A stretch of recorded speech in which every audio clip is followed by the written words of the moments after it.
जो साधक साधक यहाँ पर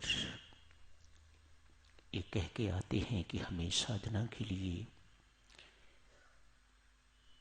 श्री राम शरणम जाना है, मिलने के लिए जाना है, दीक्षा के लिए जाना है, दीक्षा के लिए किसी को साथ लेके आना है, इत्यादि इत्यादि। कुछ का तो हमारे पास प्रमाण होता है, लेकिन कोई कहे कि हमें साधना के लिए वहाँ पहुँचना है तो हमारे पास इस बात का कोई प्रमाण नहीं। पूछते हैं तो जिनकी ड्यूटी लगी हुई है, यदि वे पूछते हैं तो गुस्सा करते हैं लोग कि हमें पूछा जा रहा है। हम उनकी ईमानदारी पर विश्वास करते हैं। यदि यहाँ आके पता लगता है कि उन्होंने अपनी स्टेटमेंट ठीक नहीं दी, गलत दी है, तो मैं समझता हूं कि वे स्वयं अपराधी हैं, कोई भी हो। झूठ बोल के तो उन्होंने यहाँ इजाजत ले ली, आए हुए तो किसी और काम के लिए हैं, लेकिन कहा कि हमें साधना करनी है। उदाहरण दिया, जैसे किसी को एयरपोर्ट पर किसी को रिसीव करना है या छोड़ना है, आए तो वे इस काम के लिए हैं, पर साथ ही साथ ये भी कहते हैं कि हमें सुबह का सत्संग अटेंड करना है या मत्था टेकना है। कौन सी बात सच्ची होगी, आदमी क्या करे।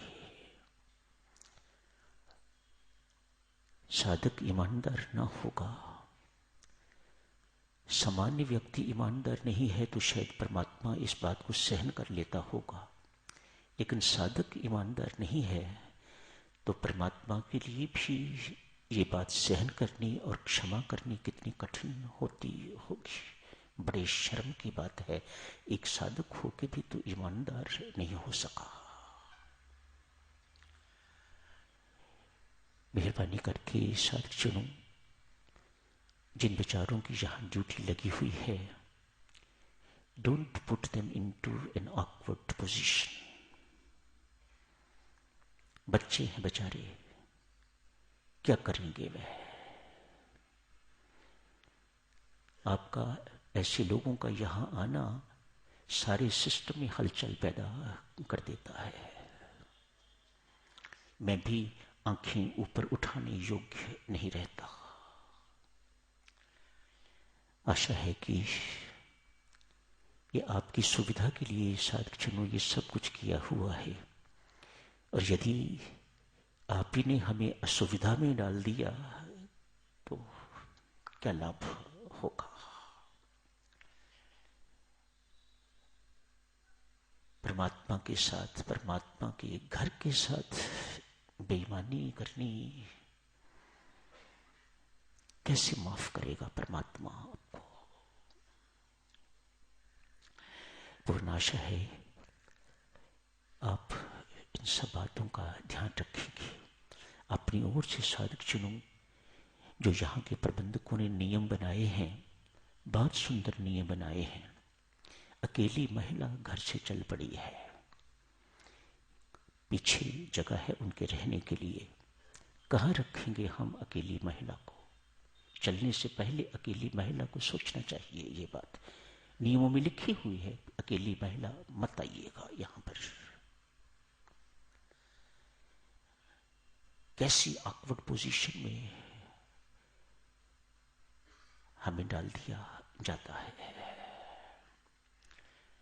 क्षमा करें, ये पुनः इस सब कुछ कहने की जरूरत थी, सो आपकी सेवा में अर्ज कर दी है। अर्जी कर सकते हैं देवी सज्जनों, मानना ना मानना तो आपकी इच्छा पर निर्भर करता है।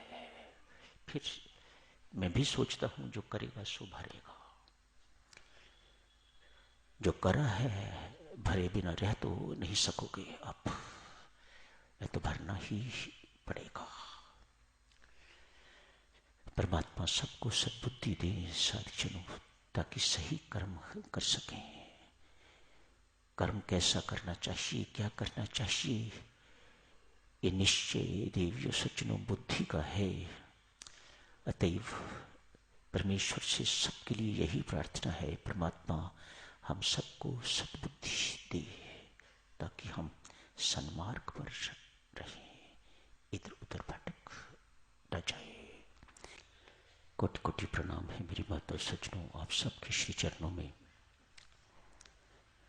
बारंबार मेरी चरण वंदना स्वीकार कीजिएगा। आप सबके श्री चरणों पर अपना मस्तक रख के तो प्रणाम अर्ज करता हूँ, स्वीकार कीजिएगा, स्वीकार कीजिएगा, स्वीकार कीजिएगा। दैनिक सत्संग में मेरे माता सज्जनों यहाँ रामायण जी का पाठ चल रहा है। कल तक हम यहाँ पहुंचे थे, प्रभु राम वनगमन की तैयारी में हैं। माँ कैकेयी ने अपना हुक्म सुना दिया है। हुक्म सुनते ही किंतु परंतु का प्रश्न करना राम ने सीखा नहीं। अतएव सब कुछ जो मातेश्वरी ने हुक्म दिया उसे सहर्ष शिरधार किया है। एक अति भारी चट्टान सिर पर पड़ी है, लेकिन प्रभु राम को झरीट तक नहीं लगी। ऐसा धैर्यवान व्यक्ति होना चाहिए, साधक होना चाहिए। कैसी अद्भुत सहनशीलता है, कहीं मन विचलित नहीं हुआ, अविचल है, बिल्कुल चट्टान की तरह। राजचिन्ह उतार दिए वहीं पर, मानो वहीं से तैयारी शुरू हो गई है। मुझे एक क्षण भी प्रतीक्षा करने की आवश्यकता नहीं। मां का हुक्म सिर माथे पर,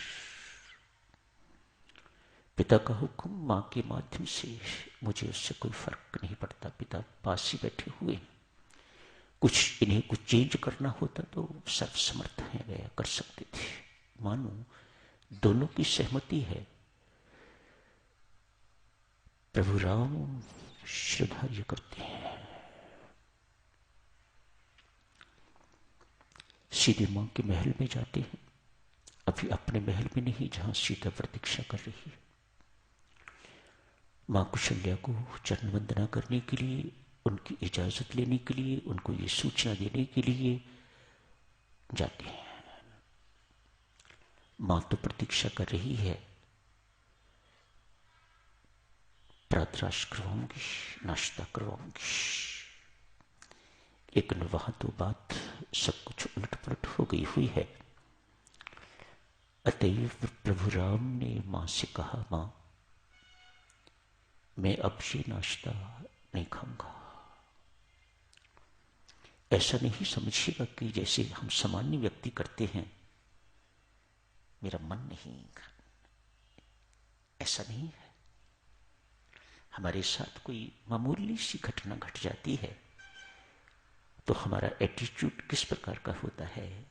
आज भूख नहीं है, प्यास नहीं है, उसी घटना में हम खो जाते हैं। प्रभु राम ऐसे नहीं है। कहा, मां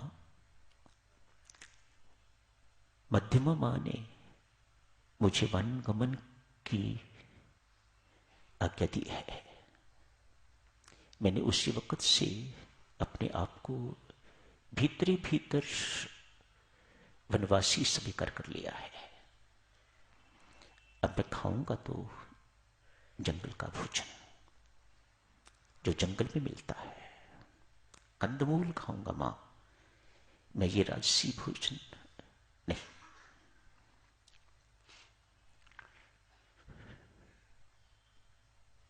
लक्ष्मण क्रुद्ध होते हैं, उनको उपदेश देते हैं